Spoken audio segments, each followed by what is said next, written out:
Back today with another vintage Star Wars video, and this one, similar to the C-3PO one I just did, is going to be dedicated to Carrie Fisher in her role of Princess Leia. In August of 2015, I was planning to attend a Comic-Con in Louisville, Kentucky. It's called Fandom Fest. Now they had a full lineup of Star Wars celebrities that were going to attend, including Peter Mayhew, played Chewbacca, Billy D. Williams as Lando, some of the puppeteers for the Jabba the Hutt puppet, and Carrie Fisher herself. Price point, she was the most expensive to buy a VIP package for. And I was a huge Chewbacca fan, so I'd actually purchased the Peter Mayhew VIP. It's a lot less expensive. I get to the con, I have my Chewbacca action figure in tow. I had brought a book for Carrie Fisher to sign because I felt even though if I couldn't afford the VIP, I was probably going to try to stand in line and at least get an autograph. I find out Peter Mayhew had canceled due to health issues. Then they tell me that Billy D. Williams had also canceled due to health issues, but they were gracious enough to transfer my VIP instead of giving me a rebate, upgrading me to the much more expensive Carrie Fisher VIP. And as it turns out, that was it was a pretty good deal. I was able to be in the front of the line to secure autographs, and got to sit in the front row for a meet and greet Q&A session. And she was absolutely funny and pretty candid about making the films. Actually, so I got a few autographs. Here is the glossy she signed, and she does sign for Bradley, my loyal alter ego. Because when I stood in line to meet her, I had brought my copy of Wishful Drinking, her memoir, which is absolutely hilarious and one of the kind of book I've read several times. And when I got her to sign it, and she writes, "My partner in crime and its opposite," I told her that I did relate to some of the issues that she writes about in the book, and instead of just passing me on to the next person, she actually was interested, and we had a small conversation for a couple minutes, not related to Star Wars or anything else. So she was a very sincere person, from what I gathered. Her and her dog Carrie Fisher was on stage with her, and the last word she said was that she'd worked very hard on the sequel trilogy, at least The Force Awakens and The Last Jedi, and that she hoped everyone liked them. So I always keep that in mind before I get too dismissive on those sequel films. They obviously have flaws, but people did work really hard on them, as poorly planned as they may have been. But so those two autographs are some of my favorite Star Wars collectibles that I own. If I was to save a few things in a fireproof safe, they would be two of them. But that aside, I'm going to go over a couple of the Princess Leia vintage items that I have, and we'll talk about them. So like 3PO, when I was a child, we had the Kenner large size action figures. So this is Leia in a vintage Kenner box. She didn't get the cool photography that they used on the 3PO, but instead we get a hairstyling examples on here. This box is actually in pretty good shape. And I do keep Leia in the box because she's just a little bit hard to stand up.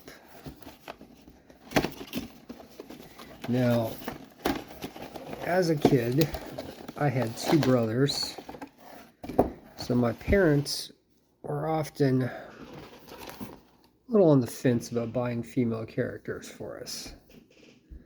Now you can see I'm not a hairstylist, so her hair is pretty messed up. Leia didn't even come with her blaster in this line. This is essentially a doll. I mean, she has removable shoes that are often missing. His belt is often missing. Her gown's in pretty good shape. She did come with a booklet and a comb and a brush. So times have changed. The woman who made snarky remarks to Grand Moff Tarkin and Darth Vader only came with a comb and brush. But I mean, that's what the Kenner people assumed the main audience for this toy would be interested in. And my parents took the comb and brush and put them in a drawer and separate.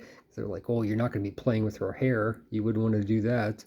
So I don't know. I wish I still had those. Those are probably the most valuable parts of this figure. But she was so integral to the movie that you had to have her, at least in my opinion. So the smaller Kenner Princess Leia figures, we had all of those too. And I'm going to say that there were 5 different versions of Leia. I have them all here. This is the original Princess Leia figure from 1978. She is becoming pretty hard to find, especially in decent shape without her cape ripped. Now the blaster that she came with, I don't have. It was very small, pretty similar to what she used in the film. And we had blue shag carpet because it was the 70s. And her blaster got lost in that carpet. Never to be found again. Sucked up by a vacuum cleaner at some point. So the second version of Leia was Cloud City. As Lando told her, she truly belonged here amongst the clouds when he was putting his moves on her in Empire Strikes Back. So this Leia actually has the blaster. This is the only one. I'm not the expert on what colors all these blasters should be, but there's a pretty close look, and you can see how that would have easily been lost in a 1970s shag carpet. But Bespin Leia does have that. So and I guess they came out the same year. I may be wrong about which one came first. There was also Hoth Leia from The Empire Strikes Back. And I believe she came with the same blaster. So all 3 of these figures did come with the same accessory. And, you know, this, if I even remember correctly, I believe this figure was a bit of what they call a peg warmer. I mean, she's not the most exciting, especially in a line that's geared towards male consumers, but we had her. I still do. For Return of the Jedi, though, she does get 2 pretty cool makeovers, and this is the one I like the best. And just the irony of it all is that the figure with the smallest weapon accessory got her bounty hunter outfit, where she comes with this ridiculously large weapon. She doesn't have, I don't believe she has her thermal detonator, unless that's supposed to be packaged in there. But this was the Leia as Boushh, the bounty hunter, as she infiltrated Jabba's palace to rescue Han. Of course, the helmet comes off. And this one had a little more playability than some of the others.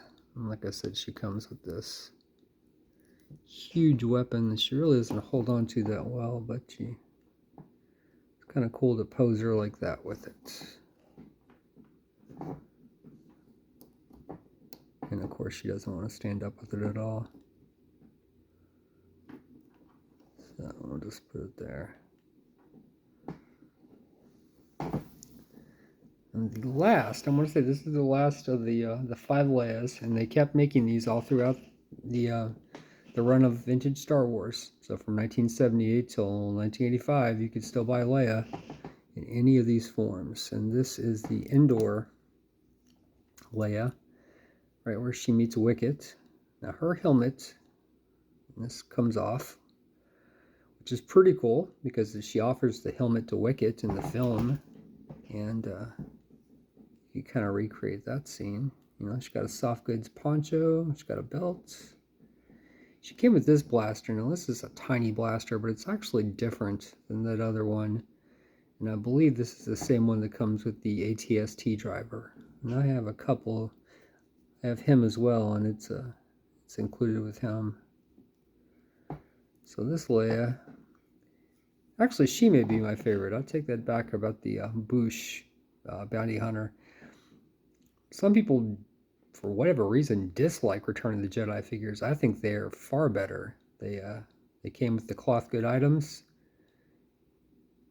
and I always thought that added a lot to the figures. So the last item I'm going to show off is another of my graded figures, and I have this Princess Leia indoor figure. Now she's only graded a 6.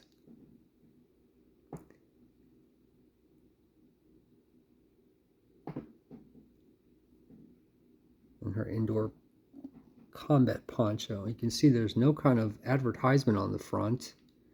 There generally was some kind of giveaway attached. And on the back we just have our basic 77 collect them all Return of the Jedi. Got some advertisements on here for the Rancor, the Ewoks catapult, the Max Rebo bands, and the Ewoks combat glider. So I had all of these. Loved Return of the Jedi. It's turning 40 years old next year, which is mind-blowing. That means I'll be hitting a new decade as well, since I was only 10 years old when it came out. So time really goes fast. I really enjoy having some graded figures. It's a nice way to preserve and display them.